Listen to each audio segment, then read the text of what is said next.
Hello students, I am RS Tiwari and welcome to step up academy. तो हम क्या कर रहे हैं इस वीडियो सीरीज में, तो आपको मालूम है कि क्लास 10th का हमने पूरा जिम्मा उठाया हुआ है आपके लिए और हर एक क्वेश्चन, हर टाइप के क्वेश्चन आपके लिए सॉल्व कर रहे हैं।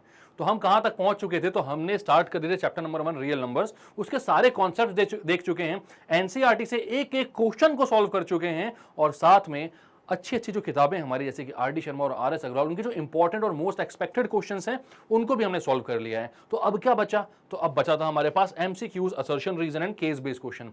तो इसका भी पार्ट 1 आप लोग देख चुके हो, वहां पर हमने एमसीक्यूज सॉल्व कर लिए हैं। अब इस वीडियो में हम कुछ एमसीक्यूज, कुछ assertion, reason and case based question को भी यहां पर देख लेंगे।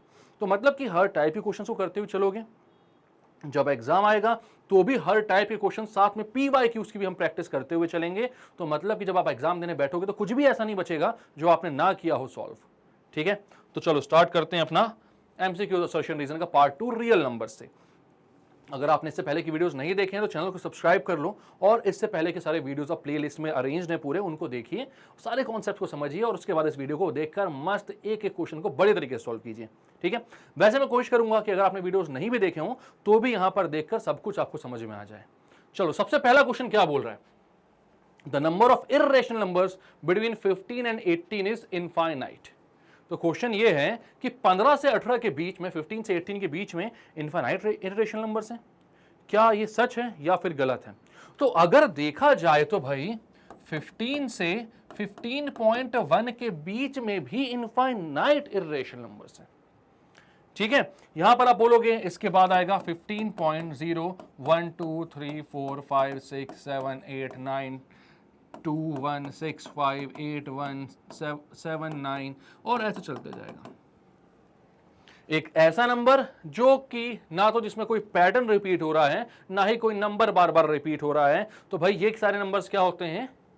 Irrational numbers. ठीक है, टर्मिनेटिंग और नॉन टर्मिनेटिंग। कैसा डेसिमल एक्सपेंशन होता है इसका?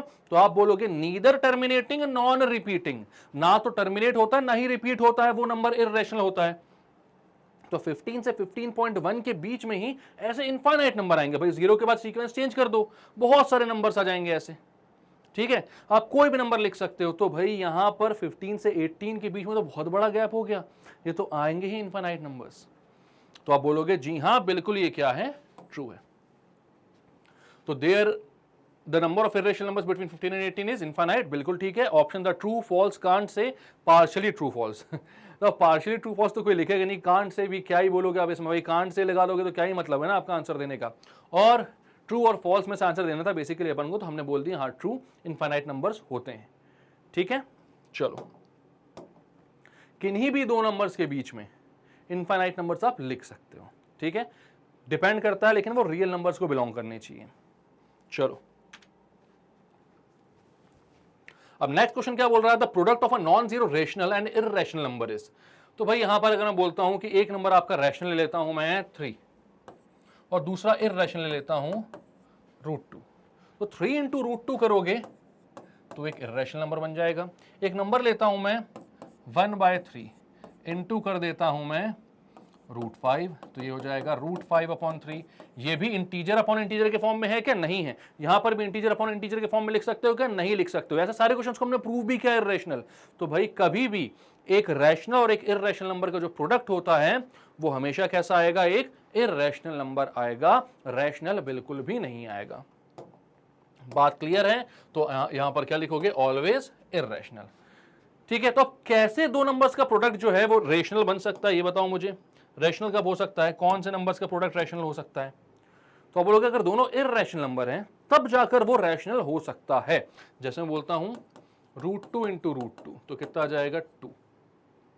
ठीक है, तो यहां पर दो इर्रेशनल नंबर्स थे और इनका प्रोडक्ट कैसा हो गया? एक रैशनल नंबर।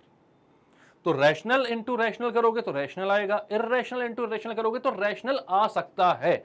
और अगर आप रैशनल इंटू इर्रेशनल करोगे तो हमेशा वो नंबर इर्रेशनल ही आएगा। क्लियर है ये बात? चलो, तो इजी इजी क्वेश्चंस हैं। अब आ चुके हैं हम किस पे? Assertion reason question base questions पर। तो क्या बोल रहा है यहां पर? सबसे पहले रूल्स पढ़ लो असर्शन और रीजन के। असर्शन और रीजन में होता क्या है, पहली बार अगर आप देखो तो हो सकता है कंफ्यूज हो जाओ, बाकी होता बहुत आसान है। दो स्टेटमेंट्स होते हैं, ठीक है, एक को बोलते हैं असर्शन, दूसरे को बोलते हैं उसका रीजन। तो हमें यहां पर आंसर देखना होता है कि क्या स्टेटमेंट 1 एंड स्टेटमेंट 2 जो है वो दोनों कैसे हैं, ट्रू हैं, या फिर दोनों में से कोई एक जो होगा वो फॉल्स होगा। अब दोनों अगर ट्रू होंगे तो उसमें भी दो ऑप्शंस होंगे, भैया पहला वाला ट्रू है और जो रीजन है वो उसका करेक्ट एक्सप्लेनेशन है, दूसरा भी ट्रू है और रीजन जो है वो करेक्ट एक्सप्लेनेशन है। बट एक ऑप्शन ये भी होगा कि दोनों स्टेटमेंट्स इंडिविजुअली तो ट्रू हैं बट रीजन जो है वो करेक्ट एक्सप्लेनेशन नहीं है। ठीक है, उसके बाद एक ऑप्शन आएगा कि असर्शन ट्रू है रीजन फॉल्स है, या फिर assertion false and reason true है। तो ये सारे ऑप्शंस हमें देखने पड़ेंगे वहां पर अपने सारे जो स्टेटमेंट्स हैं उनको जज करने के बाद। ठीक है, तो यहां पर क्या बोला गया, सबसे पहले तो भाई पढ़ लो इसको अच्छे से, मैंने समझा दिया, उसके बाद वही चीज है जो लिखा हुआ पढ़ लेते हैं एक बार। Each of these questions also has 4 alternative choices, any one of which if the correct answer is the correct answer होना चाहिए। You have to select one of the codes A, B, C and D। अब ये A, B, C और D है ना, general cases में तो हमेशा सेम ही होता है, बट फिर भी हमें एक बार इंस्ट्रक्शन पढ़ लेना चाहिए हमेशा, कहीं कुछ ऊपर नीचे शफल कर दिया हो। तो पहला जो ऑप्शन होता है वो क्या होता है कि assertion is true, reason is true, reason is correct explanation of A. ठीक है, दूसरा क्या होता है, असर्शन रीजन ट्रू तो है दोनों स्टेटमेंट लेकिन इंडिविजुअली ट्रू हैं, जो रीजन है वो करेक्ट एक्सप्लेनेशन नहीं है, R is not a correct explanation of A. अब तीसरा होता है A is true R is false, अगर असर्शन ट्रू है और आर फॉल्स है तो करेक्ट एक्सप्लेनेशन होने का सवाल ही नहीं उठता। और चौथा होता है असर्शन फॉल्स है और रीजन ट्रू है। ठीक है, तो ये चार ऑप्शंस होते हैं जो जनरली हमेशा सेम आते हैं, लेकिन फिर भी इंस्ट्रक्शन हमेशा ध्यान से पढ़ो, कहीं ऊपर नीचे कर दिया तो दिक्कत हो जाएगी। ठीक है, चलो तो अब क्या बोल रहा है 13th में, असर्शन है HCF ऑफ 11 एंड 17 इज 1। ठीक है, बिल्कुल सही है। अब आप देखो 11 और 17 का HCF 1 है यार, 11 कैसा है तो एक प्राइम नंबर है, इसका प्राइम फैक्टराइजेशन करोगे तो 11 और 1, 11 इंटू 1 ही आएगा, 1 तो ऐसे प्राइम नहीं होता है। ठीक है, और 17 भी एक प्राइम नंबर है, तो भाई उसमें इन दोनों में अगर कॉमन फैक्टर देखा जाए तो वो कितना आएगा, 1 ही होगा। ठीक है, तो HCF तो इन दोनों का क्या होगा, 1 होगा, असर्शन ट्रू है। और हमेशा याद रखना जो प्राइम नंबर्स हैं उनका HCF जो होता है वो 1 ही होता है। तो रीजन क्या लिखा हुआ है, तो रीजन भी क्या लिखा हुआ है, if P and Q are prime then HCF of P and Q is 1 is equal to 1। तो ये भी क्या है, ट्रू है। और क्या ये जो रीजन है, आपको बस ये देखना है कि क्या रीजन से आप ऊपर वाले स्टेटमेंट को ट्रू प्रूव कर पा रहे हो। मतलब कि जब भी आप ऊपर प्रूव करने गए तो क्या उसमें रीजन यूज हुआ या फिर नहीं हुआ, तो आप बोलोगे बिल्कुल हुआ।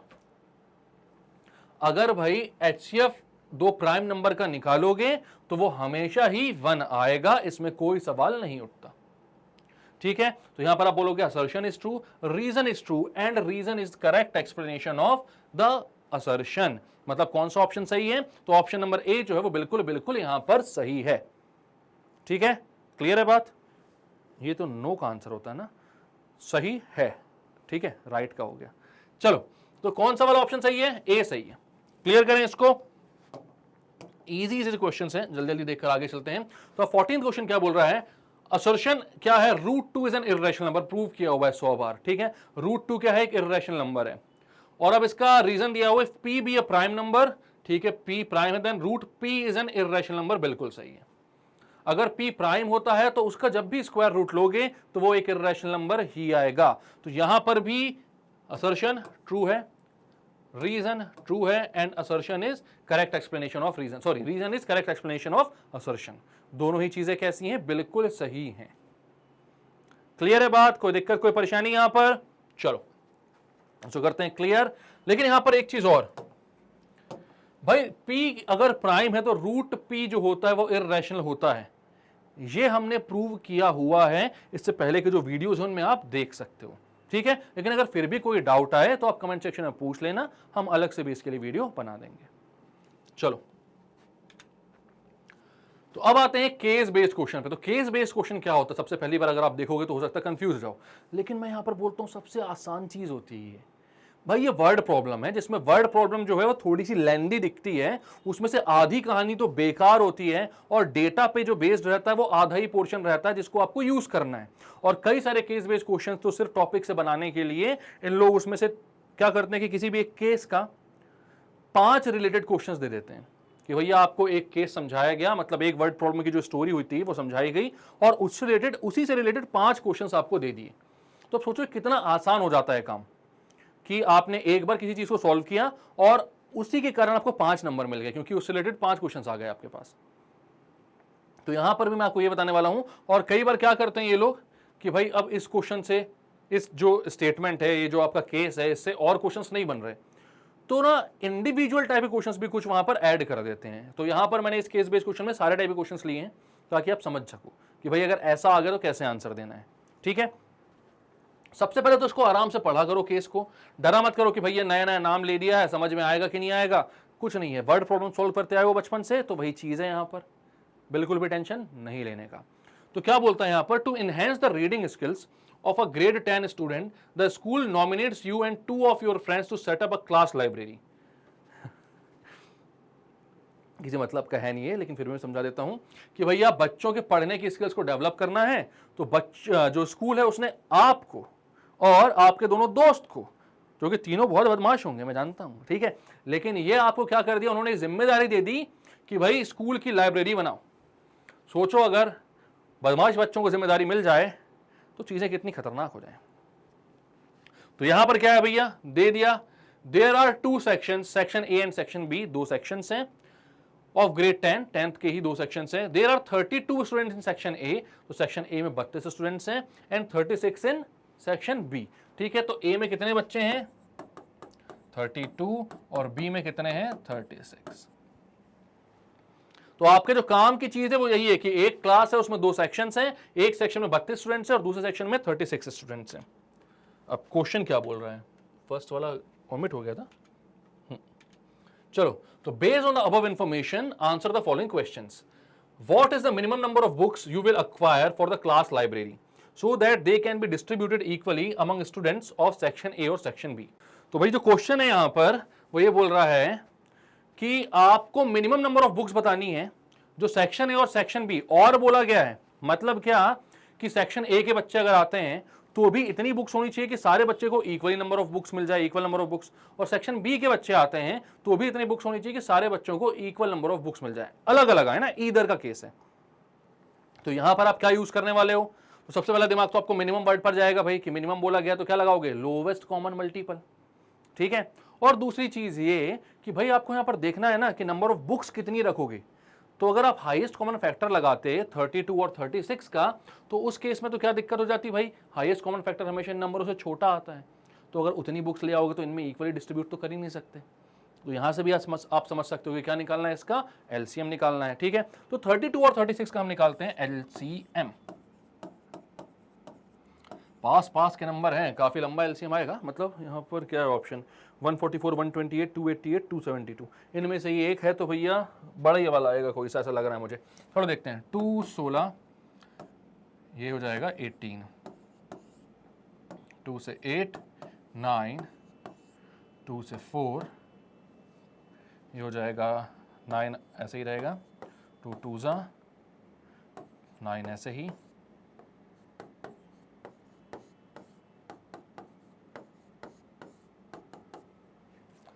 32 एंड 36 का जो एलसीएम आ रहा है वो कितना आ रहा है, तो वो आ रहा है 2 इंटू 2 इंटू 2 इंटू 2 इंटू 2, 5 बार 2 है, इंटू 3 इंटू 3, मतलब 2 की पावर 5 हो जाएगा 32 इंटू 9 यानी कि 288।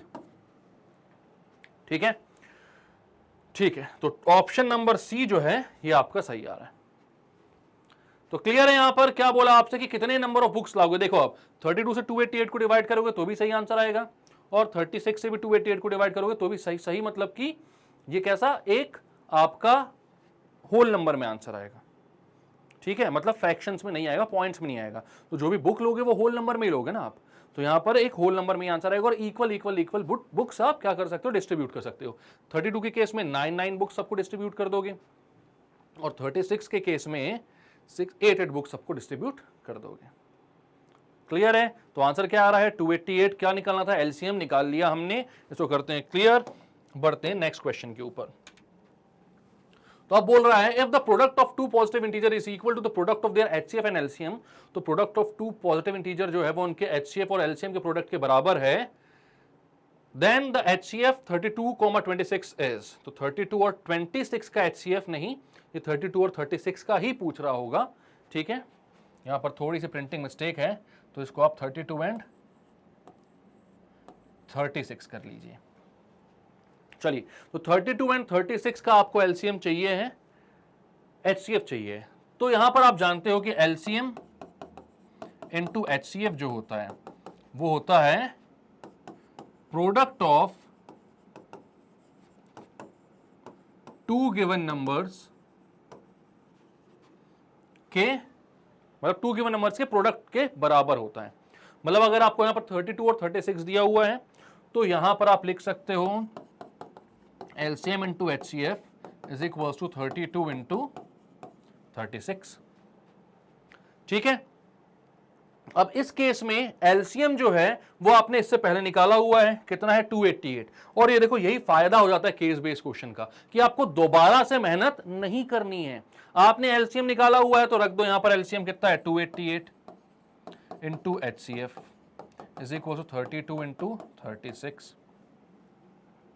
HCF कितना हो जाएगा, तो हो जाएगा 32 इंटू 36 अपॉन 288।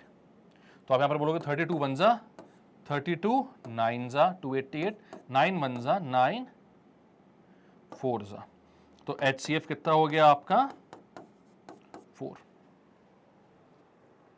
क्लियर है। तो ऑप्शन है ऑप्शन नंबर बी, बिल्कुल सही है। ऑप्शन नंबर बी, HCF कितना आ रहा है 4 आ रहा है, ठीक है। 4 ही ऐसा नंबर आपको देखकर भी समझ में आ रहा है जो 32 और 36 दोनों को डिवाइड करता है, सबसे बड़ा ऐसा नंबर। क्लियर है। तो आपको पता है LCM इंटू HCF जो होता है प्रोडक्ट ऑफ टू नंबर्स के बराबर होता है। आपने यहां पर LCM की वैल्यू पिछले क्वेश्चन से निकाल ली, क्योंकि केस बेस्ड क्वेश्चन से लिंक्ड क्वेश्चन है सारे, ठीक है। तो आपने पिछले वाले, और वैसे भी 32 36 के नंबर थे, तो हमें पता है कि भैया उसका LCM कितना है और 288 है। और याद रखना कि यहां पर आपको पिछले वाले क्वेश्चन से लिंक्ड है अगर, तो आप 288 को लेकर चल सकते हो, दोबारा निकालने की जरूरत नहीं है, ठीक है। तो आप डायरेक्टली बोल देना कि इसका LCM और HCF पिछले पार्ट में निकाला है, वो कितना है 288 है। तो यहां पर आपने 288 रखा और HCF की वैल्यू निकाल ली 4। क्लियर है। चलो, question number 3, 36 can be expressed as a product of its prime as, okay, product of its prime. थोड़ी सी मिस्टेक है यहां पर भी क्वेश्चन में, ये 22 32 नहीं, 2 की पावर 2 3 की पावर 2 2 की पावर 1 3 की पावर 3 ऐसा होना चाहिए था। मैं इसको थोड़ा सा अच्छा लिख दे रहा हूं, आप स्क्रीनशॉट ले लेना। 2 की पावर 2 इंटू 3 की पावर 2, 2 की पावर 1 इंटू 3 की पावर 3, 2 की पावर 3 इंटू 3 की पावर 1 और 2 की पावर 0 इंटू 3 की पावर 0, ये ऐसा होना चाहिए था, ठीक है। तो प्रोडक्ट ऑफ प्राइम्स में आप 36 को कैसे एक्सप्रेस कर सकते हो, ये हमसे पूछा जा रहा है, ठीक है। तो हम 36 का प्राइम फैक्टराइजेशन कर लेते हैं। तो भाई यहां पर 36 लिखो, 2 से 18, 2 से 9, 3 से 3, 3 से 1, तो कितना आ रहा है ये 2 की पावर 2 इंटू 3 की पावर 2। क्लियर है। तो कौन सा ऑप्शन यहां पर, ऑप्शन नंबर ए जो था वो एक्चुअल में 2 की पावर 2 इंटू 3 की पावर 2 था, जो कि बिल्कुल सही है। और ये बच्चों जैसा क्वेश्चन है तो कोई भी कर सकता सही, और आपको तो आनी इस बार बच्चों जैसा वाला है। पहला जो चैप्टर हो कितना इजी कितना आसान तो है, जितने टफ क्वेश्चन हो सकते थे अपन ने सब कुछ किए हुए हैं, उससे ऊपर का कुछ नहीं आना। जो मैंने आपको करवाया ना उन्हीं से रिलेटेड क्वेश्चन आएंगे, ठीक है। चलो तो क्लियर करते हैं, नेक्स्ट क्वेश्चन में बढ़ते हैं, क्या बोल रहा है। तो क्वेश्चन नंबर 4 है भैया, ये जो है ये प्राइम है कि कॉम्पोजिट है। तो ऐसे टाइप के क्वेश्चंस भी आपने किए हुए हैं, ठीक है। अब ये देखो, यही चीज मैं बोल रहा था कि 32 36 रिलेटेड कुछ भी नहीं है यहाँ पर, ये एक इंडिविजुअल क्वेश्चन हो सकता था, बट क्योंकि इनको ऑप्शंस बढ़ाने थे, नंबर ऑफ क्वेश्चंस बढ़ाने थे केस बेस्ड क्वेश्चन में, तो जबरदस्ती इसको केस बेस्ड क्वेश्चन में डाल दिया। एकदम सरल सा क्वेश्चन है ये। यहां देखो, ये प्राइम है कि कॉम्पोजिट ये पूछ रहा है। तो एक बार मैं नंबर फिर से लिखता हूं, 7 इंटू 11 इंटू 13 इंटू 15 प्लस 15। आपको मैंने सिखाया हुआ है कि अगर इसको किसी दो नंबर से के प्रोडक्ट में आप लिख सकते हो तो ये प्राइम नंबर हो जाएगा। तो आप यहां, सॉरी माय मिस्टेक, तो ये कॉम्पोजिट नंबर हो जाएगा, ठीक है। तो आप यहां से 15 कॉमन ले सकते हो, 7 इंटू 11 इंटू 13 प्लस 1। अभी कोई भी एक नंबर आ रहा होगा, ठीक है, एक्स वाई जेड कुछ भी एक नंबर आ रहा है, हम इसको 15 इंटू समथिंग के फॉर्म में लिख पा रहे हैं। कैसा लिख पा रहे हैं, 15 इंटू समथिंग। तो ये जो भी नंबर एक्चुअल में निकल कर आएगा, अगर इसको प्राइम होना था तो ये सिर्फ 1 का और खुद का फैक्टर होता। ठीक है, मतलब इसके पास इसके दो ही फैक्टर्स होते, 1 and the number itself. But यहां पर 15 भी एक फैक्टर आ रहा है, और ये जो समथिंग आ रहा है, समथिंग मतलब इनको मल्टीप्लाई करके ऐड 1 कर दो, वो भी इसका एक फैक्टर होगा। तो मतलब अकेला जो 15 है वो भी ये बताने में सक्षम है कि भैया मैं यहां पर इसका अगर फैक्टर हूं तो इसका एटलीस्ट एक फैक्टर तो आ गया, जो कि ना तो 1 है और ना ही नंबर इटसेल्फ है। मतलब वो कितना है, 15 है, तो ये नंबर कैसा हो गया, कॉम्पोजिट हो गया। अगर यहां से आप कुछ भी कॉमन ले पा रहे हो, यहां पर 15 ही मानो 13 होता, अब 13 कॉमन ले लेते तो 13 इस नंबर का एक फैक्टर बन जाता। मतलब ये क्या बन जाता है, एक कॉम्पोजिट नंबर। क्योंकि कॉम्पोजिट नंबर के कितने भी फैक्टर्स हो सकते हैं, 2 से ज्यादा होने चाहिए, बस 3 भी चलेंगे। तो यहां पर आपने क्या बोला कि as we can see that 15 is a factor of given number, therefore it is composite. तो प्राइम नहीं है, ये कौन सा नंबर है, कॉम्पोजिट। प्राइम नंबर होगा या तो कॉम्पोजिट होगा, नीदर प्राइम नॉर कॉम्पोजिट, सिर्फ 1 होता, और 1 तो ये दिख नहीं रहा है, नन ऑफ द अबव का सवाल ही नहीं उठता। चलो, तो कॉम्पोजिट नंबर में टिक करो, आगे बढ़ो। तो अब क्या बोल रहा है, P and Q are positive integers such that P is equal to AB square and Q is equal to A square भी, ये भी एक इंडिविजुअल क्वेश्चन हो गया। ठीक है, where A and B are prime numbers then the LCM P, Q is. इतना easy question है यार। क्या बोल रहा है, P कितना है, AB स्क्वायर, और Q कितना है, A स्क्वायर B। आपसे बोल रहा है A और B प्राइम है, मतलब कि प्राइम फैक्टराइजेशन है, और LCM जब भी निकालते हो तो ये क्या होता है, प्रोडक्ट ऑफ भी लिख दूं, product of highest power of all the prime numbers, prime factors